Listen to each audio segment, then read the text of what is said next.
नमस्ते किसान भाइयों, मैं आपका दोस्त कमल शर्मा। आज अपन जो एक सबसे गंभीर बीमारी है मूंगफली के अंदर, वाइट गर्भ, जिसे अपने लोकल भाषा में गोजिया भी कह देते हैं, सफ़ेद गिडार या सुंडी भी कह सकते हैं।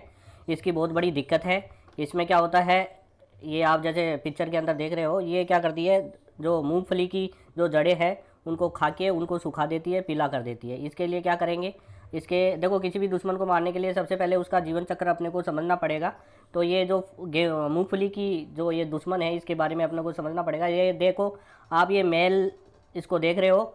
ये मेल क्या होता है, आसपास के पेड़ होते हैं, जैसे अपने जाटी हो गई, नीम का पेड़ हो गया या अन्य कोई पेड़ होता है, उसके ऊपर पाया जाता है। उसके पत्तों को खा के पलता रहता है। मई जून के अंदर पहली बारिश होती है, या किसान जब मूंगफली लगाता है तो पहली सिंचाई जब करता है, तो ये पौधों के ऊपर बैठ के मादा के साथ मिलकर ये नए अंडे दे देते हैं ज़मीन में, जो कि 8 से 10 दिनों के बाद ये अंडे हैं वो निकले आते हैं और उनकी सूंडी बन जाती है। और ये सूंडी जो होती है, सफ़ेद सूंडी, वाइट गिटार, ये क्या करता है, ये लार्वा उनकी जड़ों को खा के नष्ट करता है। देखो आप, देखो सामने देख रहे हो, ये छू छू की आवाज़ें करते हैं। इनको अपन अच्छी तरह पहचान सकते हैं। ज़्यादातर अभी कुछ सालों में लोगों ने केमिकल से, पेस्टिसाइड से इसका कंट्रोल करना चाहा, लेकिन ये नहीं हो पाया। पिछली साल लगभग राजस्थान के अंदर 20 से 25% का नुकसान हुआ है। तो आप किसान भाई समझ सकते हैं कि सिर्फ केमिकल ही इसका कोई उपचार नहीं है। इसके लिए आप क्या करेंगे, इसके लिए आप ये करेंगे, एक तो बायो फर्टिलाइज़र आता है मेटाराइजियम एनिसोप्ली, उसको डालेंगे। लगभग आप मानिए कि 1 हेक्टेयर में 10 किलो के आसपास गोबर के अंदर मिक्स करके आप ज़मीन के अंदर डाल दीजिए पहले, फिर तुरंत उसके बाद सिंचाई कर दीजिए। यदि नमी बनी रहेगी तो ये बढ़ेगा।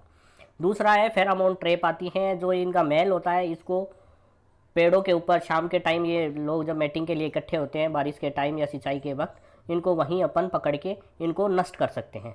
तो किसान भाइयों, अपन को ये जो मूंगफली का जो दुश्मन है, ये वाइट गर्भ या गोजिया जिसे कह सकते हो आप अपनी भाषा में, इससे अपनी फसलों को बचाना है और कम से कम खर्चे में बचाना है। बार बार आप जैसे पेस्टिसाइड आप डालोगे तो इसके जो लटे हैं वो नीचे ज़मीन में चली जाती है, उन पर कोई असर नहीं होता। किसान ऊपर से सिर्फ उसके अंदर पेस्टिसाइड डाल के खुश होता रहता है।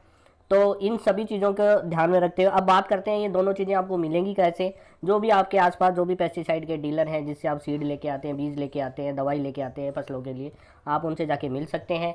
वो आपको बता देंगे कैसे लगाना है और कैसे क्या करना है। साथ में यदि वहाँ नहीं मिले तो स्क्रीन पे मेरे नंबर चल रहे हैं, इन नंबरों पे आप कॉल कर सकते हैं और इसमें आपको पूरी जानकारी दी जाएगी। साथ ही मैं ये कहना चाहूँगा कि आप, यदि आपके खेत में पिछले साल आपने ये देखा है, यदि आप इस कीड़े को अब जानते हैं और आपके खेत में यदि पिछली बार 20% इसने नुकसान किया, तो इस बार 50 से 60% नुकसान आसान